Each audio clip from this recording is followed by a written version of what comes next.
with you. I'm starting a series of podcasts. We are in June 2019 now, and what I want to do is to address some issues, contemporary issues, and these could be philosophical issues, social issues, political issues, about education, about the environment, about whatever. What is important for me is just to try to get a sense of in which way we can change our perspective, address issues in a new way, because we are facing contemporary challenges today to think about important topics in a way which is helping us to deepen our understanding, to get a better knowledge of what we have to do in our societies today.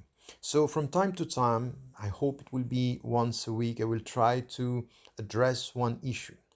Today, I want to address the issue of learning, to learn, and in which way we have to face our contemporary world, uh, trying to deepen our understanding of what it means to learn today. And let us start with something which is a simple definition of learning. Learning is to get knowledge, to acquire knowledge, and it has to do with us getting some knowledge to try to have a better understanding of the world around us, not only of the world around us, also of ourselves. So it's getting knowledge about our own self, about the people who are living with us, the first social environment that we have, and then the society and the environment as a whole. So to get knowledge is one of the dimension which is so important in learning. And then it has also to do with educating ourselves, to form ourselves in a way where by getting this knowledge, we are changing, we are having a better understanding of the world around us. And this knowledge, it's important in the way we understand ourselves, in the way we understand the others, the way we understand the environment. So this process to get knowledge, to form, educate ourselves, has also to do with transforming ourselves. Yes, we are still the same, but our understanding of the world is changing us as much as our way of looking at the world is changing. So it's a two-way process here that we are getting. So educating ourselves, transforming ourselves is the basic dimension, the basic elements that are helping us to learn.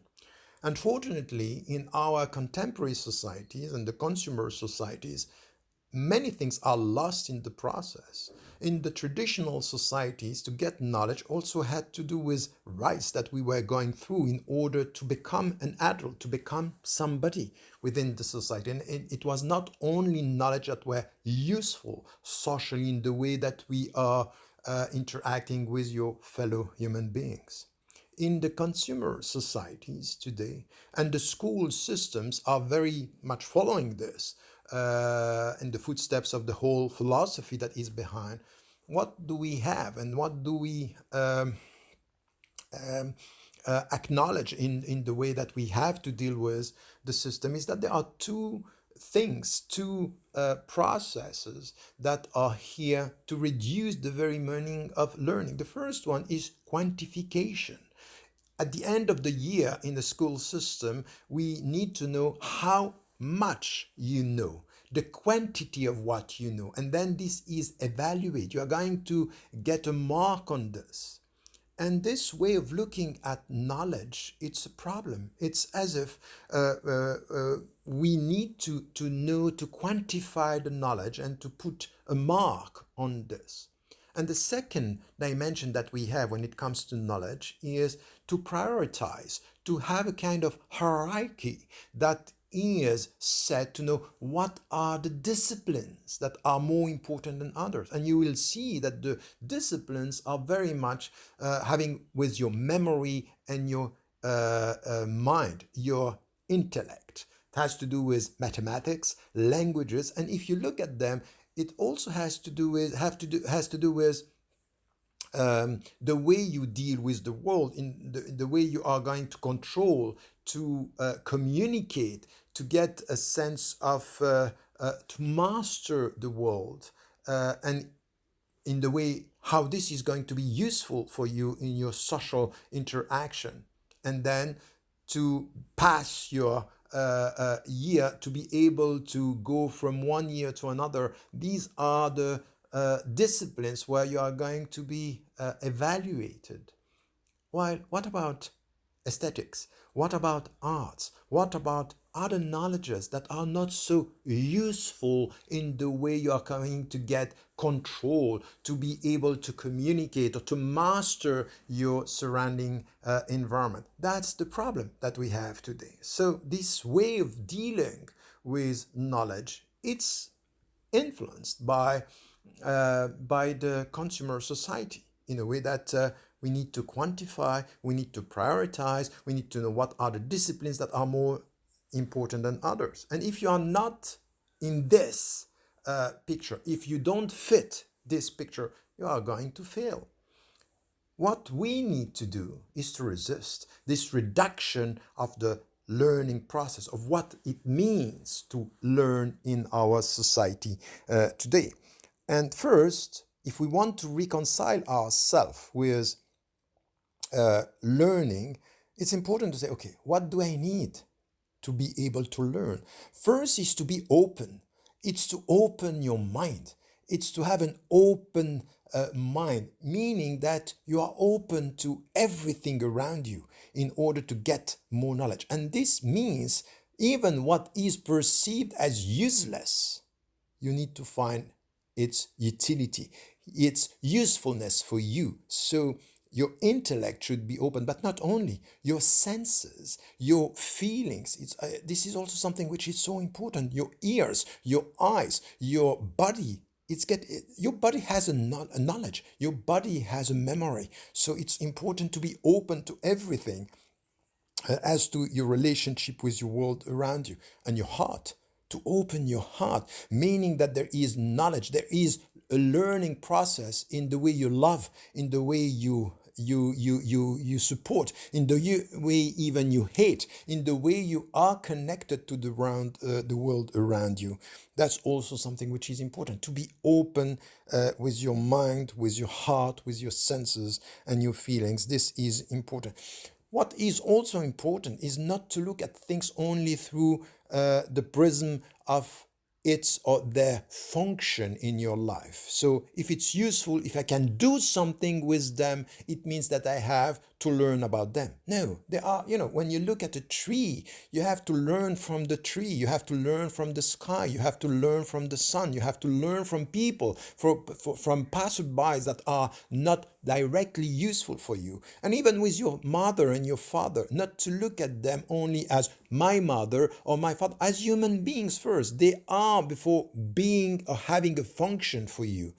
That's also something which is to take a step back and to look at things as the way they are before the way they are going to have a utility or being useful in our life. And it means, as the French philosopher Bergson was saying, in the relationship that we have with things, it's don't look at things in the way you are going to use them, but try to sympathize with them, to have a kind of, to enter into a relationship of sympathy. Sympathy more than only I'm going to control, I'm going to master. And it has to do with a relationship with the world, which is, okay, I'm open not only my mind, but I'm open my being in order to connect with the beings around me and to sympathize with them in a way which is deeper, which is more profound as to my relationship, which is not only connected with my rationality, but with my whole being. And this also has to do with the concentric cycles, that the circles that you have around you. I start with myself. It's to be attentive and be full of attention, awareness as to the way you are with your own self, with the way you are with your environment, with the people you love, with your neighbor, with nature. This also has to do with a dimension which is so important in the way we are starting and we are equipped in a way to learn.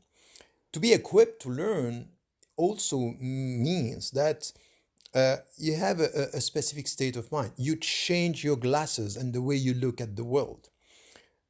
And one dimension here, which is so important, is to reconcile ourselves with curiosity. Curiosity means to look at the world and say, okay, I can get knowledge from almost everything. If I'm a teacher, even my students is going to teach me. If I'm a father or a mother, even my kids are going to teach me. If I look at the world around me, the trees, the nature as it is going to teach me something. So to have this sense of curiosity, to be, as I said, open, but to look for something. There are secrets around you that we have to look for, that we have to get to understand, that we need to be, and this is also a dimension which is important, full of attention. Be aware, look at the world. Don't neglect the details, because in the ordinary details there are extraordinary secrets. So it's also this dimension, and this is not going to be evaluated in the school system. You're not going to be marked on this. You are going just, this is between you and you. This is between you and your own journey in life that is going to help you. And the more you know, the more you have a sense that you don't know. And this is what the philosopher Socrates was saying. I know that I know nothing. And that's it. You enter and you just try to get, you enter in the world of knowledge, and just you realize that what you know is nothing compared to what you don't know. And this sense of humility is part of something which is resisting arrogance, resisting this kind of intellectual arrogance, to enter into learning as a process of uh, education towards humility. And of course, when you get some knowledge, it's important for yourself to organize the knowledge that you have. And the worst thing with the knowledge is chaotic knowledge, is not only that knowledge is not going to be useful for yourself, but it's counterproductive because you have no personal organization. So the way you have this knowledge as to yourself, it's a cumulative process that you have to organize for yourself, and you decide. It's not going to be an order, say, because this is the priority for you. Memory is more important than feeling. Intellectual knowledge is more important than spiritual knowledge. Or we can mark intellectual knowledge. We cannot mark knowledge that is coming from your feelings, from your aesthetics, from your spirituality. You decide for yourself how you want to organize this. So it's a personal process here, and it has to do with your own autonomy. It's the way you look at yourself, and you liberate yourself from systems that are imposing onto you the priority and the hierarchy that is the only way to be someone respected in our society. And that's the wrong way of dealing with it. That's a consumer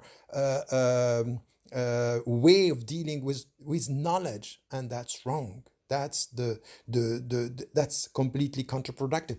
And it means also that the value of things is going to be changing in the way you look at them. Value is what you think has a value for your own education, for your own journey. And you have to give value to almost everything. As I said, the details, things that are apparently useless, give usefulness to useless things, or apparent useless things.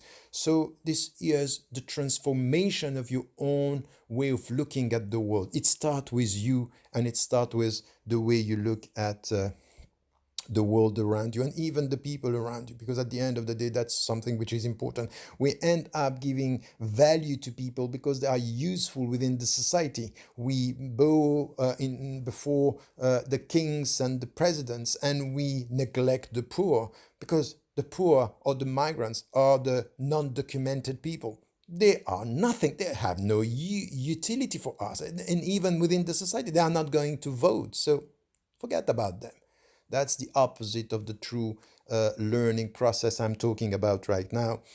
And to end this first discussion here, it means that the learning process has to do with the way you talk to yourself, and you start talking to yourself. You start to get a sense of who you are and who you want to be and which role do you want to play within the society. Resisting the consumer approach to try to get a sense of what are the true values and what do I want to learn and why should I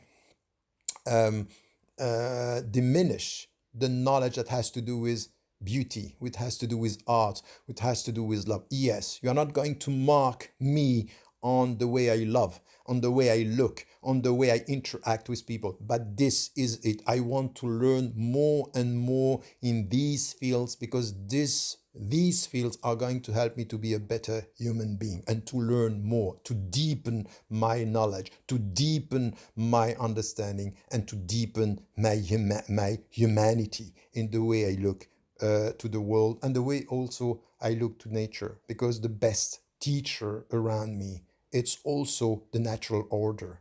It's teaching me so much. So I have to reconnect with this and to get a sense of who I want to be. That's it for now. Remember to tell the people you love that you love them. Life is fragile. We are not so much in this life, and we need to know that love is at the center of the learning process. Peace be with you, and talk to you next time.